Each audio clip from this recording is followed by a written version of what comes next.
Hello friends, welcome back to my channel. ಹೇಗಿದ್ದೀರಾ ಎಲ್ಲರೂ? ಚೆನ್ನಾಗಿದ್ದೀರಾ ಅಂತ ಅನ್ಕೋತೀನಿ. ಸೊ ಟೈಮ್ 10:30 ಆಗಿದೆ, ಊಟ ಆಯ್ತಾ ಎಲ್ರಿಗೂ? ಇವಾಗ ನಾನು ವಿಡಿಯೋ ಮಾಡ್ತಾ ಇದ್ದೀನಿ, ಸೊ ನೋ ಪ್ರಾಬ್ಲಮ್. ಇವತ್ತಿನ ನನ್ನ ಟಾಪಿಕ್ ಏನಪ್ಪ ಅಂದರೆ, ಗಂಡಸರು ಮತ್ತು ಹುಡುಗರು ಇಬ್ಬರು ಕೇಳಿದಂಥ ಕ್ವಶನ್ ಇದು.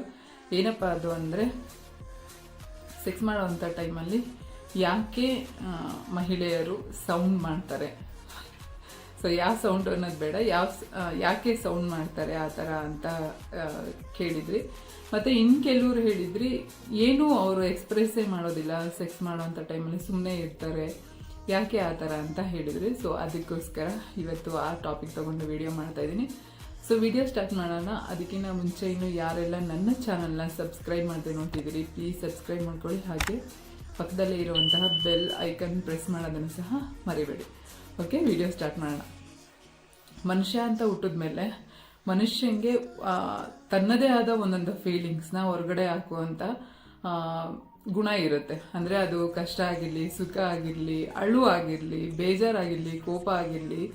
ಸೊ ಪ್ರತಿಯೊಬ್ಬ ಮನುಷ್ಯನು ಈಗ ಅಳು ಬಂದಾಗ ಹೇಗೆ ಕಣ್ಣಲ್ಲಿ ನೀರು ಬರುತ್ತೆ, ಸಿಟ್ಟು ಬಂದಾಗ ಹೇಗೆ ಎಲ್ಲರ ಮೇಲೂ ಎಗರಾಡ್ತೀವಿ, ಸೊ ಮತ್ತು ಖುಷಿ ಆದಾಗ ಹೇಗೆ ನಾವು ನಗ್ತೀವಿ, ಮತ್ತು ಬೇಜಾರಾದಾಗ ಮೂಡಿ ಥರ ಕೂತಿರ್ತೀವಿ ಅಲ್ವಾ. ಸೊ ಇದು ಮನುಷ್ಯನ ಸಹಜ ಗುಣ. ತನ್ನ ಮನಸ್ಸಲ್ಲಿ ಏನು ಅನಿಸುತ್ತೆ ಅಥವಾ ತಾನು ಏನು ಫೀಲ್ ಮಾಡ್ತಾನೆ ಅದನ್ನು ಹೊರಗಡೆ ಹಾಕುವಂಥದ್ದು ಮನುಷ್ಯನ ಸ್ವಾಭಾವಿಕ ಗುಣ. ಸೊ ಅದೇ ಥರನೇ ಸೆಕ್ಸ್ ಮಾಡುವಂಥ ಟೈಮಲ್ಲಿ ನಮಗೆ ಅಂದರೆ ಮಹಿಳೆಯರಿಗೆ ಆಗುವಂಥ ಫೀಲಿಂಗ್ಸ್ನ ಕೆಲವರು ಎಕ್ಸ್ಪ್ರೆಸ್ ಮಾಡ್ತಾರೆ. ಅಂದರೆ ಅವರ ಬಾಯಲ್ಲಿ ಸೌಂಡ್ ಮಾಡೋ ರೀತಿ ಅವರು ಆ ಫೀಲಿಂಗ್ಸ್ನ, ಆ ಖುಷಿಯನ್ನು ಅವರು ಎಂಜಾಯ್ ಮಾಡ್ತಾ ಅದನ್ನು ಎಕ್ಸ್ಪ್ರೆಸ್ ಮಾಡ್ತಾರೆ. ಸೊ ಅದಕ್ಕೋಸ್ಕರ ಹೆಂಗಸರು ಆ ಟೈಮಲ್ಲಿ ಸೌಂಡ್ ಮಾಡ್ತಾರೆ. ಓಕೆನಾ?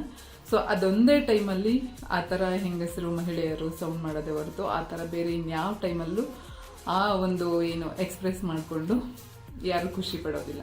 ಸೊ ಹಾಗಾಗಿ ತಾವು ಸೆಕ್ಸ್ನ ಎಂಜಾಯ್ ಮಾಡೋದನ್ನು ಅವರು ಆ ಮುಖಾಂತರ ನಿಮಗೆ ತಿಳಿಸ್ತಾರೆ. ಓಕೆನಾ? ಅಂದರೆ ಅಲ್ಲಿಗೆ ನೀವು ಆಕೆಗೆ 100% ತೃಪ್ತಿಯನ್ನು ಕೊಡ್ತಿದ್ದೀರಾ ಅಥವಾ ಆಕೆಗೆ ಇಷ್ಟ ಆಗೋ ರೀತಿ ಸೆಕ್ಸಲ್ಲಿ ಭಾಗಿಯಾಗ್ತಾ ಇದ್ದೀರಾ, ಪಾಲ್ಗೊಳ್ತಾ ಇದ್ದೀರಾ. ಸೊ ಅದಕ್ಕೋಸ್ಕರ ಆಕೆ ಆ ಥರ ಸೌಂಡ್ ಮಾಡ್ತಾಳೆ. ಇನ್ನು ಕೆಲವರು ಇರ್ತಾರೆ, ಸೊ ಅವರು ಸೌಂಡು ಮಾಡಲ್ಲ, ಯಾವ ಏನು ಅವ್ರಿಗೇನು ಫೀಲ್ ಆಗ್ತಿದೆ ಅದನ್ನ ಯಾವುದೂ ಎಕ್ಸ್ಪ್ರೆಸ್ ಮಾಡಲ್ಲ. ಏನಕ್ಕಪ್ಪ ಅಂದರೆ ಪರ್ಸನ್ ಟು ಪರ್ಸನ್ ಎಲ್ರಿಗೂ ಒಂದೊಂದೇ ರೀತಿಯಾದಂಥ ತಮ್ಮ ಖುಷಿಯನ್ನು ಹೊರಗಡೆ ಹಾಕುವ ಏನು ಅಭ್ಯಾಸ ಇರುತ್ತೆ. ಸೊ ಅದೇ ಥರ ಕೆಲವರು ಅದನ್ನು ಎಕ್ಸ್ಪ್ರೆಸ್ ಮಾಡ್ತಾರೆ, ಇನ್ನು ಕೆಲವ್ರು ಮಾಡಲ್ಲ. ಅದರಲ್ಲಿ ಮೋಸ್ಟ್ ಯಾರು ಜಾಸ್ತಿ ಸೌಂಡ್ ಮಾಡ್ತಾರೆ ಅಂದರೆ ರೀಸೆಂಟಾಗಿ ಮದುವೆ ಆಗಿರೋವಂಥವ್ರು. ಯಾಕಪ್ಪ ಅಂದರೆ ಈ ರೀಸೆಂಟಾಗಿ ಮದುವೆ ಆಗಿರೋರು ಫ್ಯಾಮಿಲಿಯಲ್ಲಿ ಅವರು ಇಬ್ಬರೇ ಇರ್ತಾರೆ. ಓಕೆನಾ? ಸೊ ಹಾಗಾಗಿ ಅವರು ಗಂಡ ಹೆಂಡತಿ ಇಬ್ಬರೇ ಇದ್ದಂಥ ರೂಮಲ್ಲಿ ಬೆಡ್ರೂಮಿಂದ ಹೊರಗಡೆ ಯಾವುದೇ ರೀತಿ ಸೌಂಡ್ ಬಂದರೂ ಅಲ್ಲಿ ಏನೂ ಪ್ರಾಬ್ಲಮ್ ಆಗಲ್ಲ. ಆದರೆ ಫ್ಯಾಮಿಲಿ ಜೊತೆ ಜಾಯಿಂಟ್ ಫ್ಯಾಮಿಲಿಗಳಲ್ಲಿ ಯಾರಿರ್ತಾರೆ, ಸೊ ಆ ಥರ ಹೆಣ್ಮಕ್ಳು ಸ್ವಲ್ಪ ಆ ಫೀಲಿಂಗ್ಸ್ನ ಎಕ್ಸ್ಪ್ರೆಸ್ ಮಾಡೋದ್ರಲ್ಲಿ ಏನು ಎಕ್ಸ್ಪ್ರೆಸ್ ಮಾಡೋಕ್ಕೆ ಹೋಗಲ್ಲ. ಓಕೆನಾ? ಹಾಗಂತ ಅವ್ರಿಗೆ ಅದು ಖುಷಿನೇ ಆಗಲ್ಲ ಅಂತ ಅಲ್ಲ. ಆ ಖುಷಿನ ಕೆಲವರು ಮನಸ್ಸಲ್ಲೇ ಅದ್ಮಿಟ್ಕೊಂಡು ಖುಷಿ ಪಡ್ತಾರೆ. ನೀವು ಅವರ ಲಾಸ್ಟಿಗೆ ಫೈನಲ್ಗೆ ಅವ್ರು ಸೌಂಡ್ ಮಾಡಲಿಲ್ಲ ಅಂದರೂ ಪರವಾಗಿಲ್ಲ, ಲಾಸ್ಟ್ ಫೈನಲಲ್ಲಿ ನೀವು ಅವ್ರ ಕಣ್ಣಾಗಿರ್ಬೋದು, ಅವರ ಬಾಡಿ ಲ್ಯಾಂಗ್ವೇಜ್ ಆಗಿರ್ಬೋದು, ಸೊ ಇದೆಲ್ಲದೂ ನೋಡಿದಾಗ ನಿಮಗೆ 100% ಅವ್ರಿಗೆ ಖುಷಿಯಾಗಿದೆ ಅಂತ ಅರ್ಥ ಆಗುತ್ತೆ. ಇನ್ನು ಬ್ಲೂ ಫಿಲಮಲ್ಲಿ ಯಾಕೆ ಆ ಥರ ಸೌಂಡ್ ಮಾಡ್ತಾರೆ ಅಂತ ತುಂಬ ಜನ ಕೇಳಿದ್ರಿ.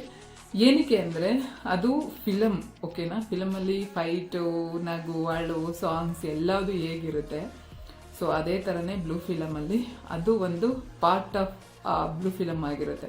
ಸೊ ಅದಕ್ಕೋಸ್ಕರ ಅವರು ಸೌಂಡ್ ಮಾಡಲೇಬೇಕು. ಗಂಡು ಅಥವಾ ಹೆಣ್ಣು, ಮೇಲ್ ಅಥವಾ ಫೀಮೇಲ್ ಇಬ್ಬರೂ ಸಹ ಅಲ್ಲಿ ಸೌಂಡ್ ಮಾಡ್ತಾರೆ. ಅದು ಬಿಟ್ಟರೆ ಬೇರೆ ಏನಿಲ್ಲ. ಅದು ಅವ್ರಿಗೆ ಏನು ಫೀಲ್ ಆದರೂ ಆಗದೇ ಇದ್ದರೂ ಅವರಲ್ಲಿ ಸೌಂಡ್ ಮಾಡಲೇಬೇಕಾಗುತ್ತೆ, ಸೌಂಡ್ ಮಾಡ್ತಾರೆ. ಸೊ ಇದಾಗಿತ್ತು ಇವತ್ತಿನ ಟಾಪಿಕ್. ಈ ಟಾಪಿಕ್ ನಿಮ್ಮೆಲ್ಲರಿಗೂ ಇಷ್ಟ ಆಯಿತು ಅನ್ಕೋತೀನಿ. ವಿಡಿಯೋ ಇಷ್ಟ ಆಗಿದ್ರೆ ಲೈಕ್ ಮಾಡಿ, ಶೇರ್ ಮಾಡಿ, ಹಾಗೆ ಸಬ್ಸ್ಕ್ರೈಬ್ ಮಾಡೋದನ್ನು ಮರಿಬೇಡಿ. ಯಾರು ಸಬ್ಸ್ಕ್ರೈಬ್ ಮಾಡ್ತಾನೆ ಇಲ್ಲ ಜಾಸ್ತಿ ಜನ, ಪ್ಲೀಸ್ ಸಬ್ಸ್ಕ್ರೈಬ್ ಮಾಡ್ಕೊಳ್ಳಿ. ಹಾಗೆ ನನ್ನ ಇನ್ನೊಂದು ಚಾನಲಲ್ಲಿ ಏನು ಮೀಶೋನಲ್ಲಿ ಶಾಪಿಂಗ್ ಮಾಡಿದಂಥ ಆಲ್ ವಿಡಿಯೋ ಮಾಡಿದ್ದೆ. ಸೊ ಅದರ ಲಿಂಕು ನಾನು ಡಿಸ್ಕ್ರಿಪ್ಷನ್ ಬಾಕ್ಸಲ್ಲಿ ಹಾಕ್ತೀನಿ, ಚೆಕ್ ಮಾಡಿ. ವಿಡಿಯೋ ಇಷ್ಟ ಆದರೆ ಲೈಕ್ ಮಾಡಿ. Okay, bye, good night, love you all. ಮತ್ತೆ ಇನ್ನೊಂದು ವಿಡಿಯೋದಲ್ಲಿ ಭೇಟಿ ಮಾಡೋಣ.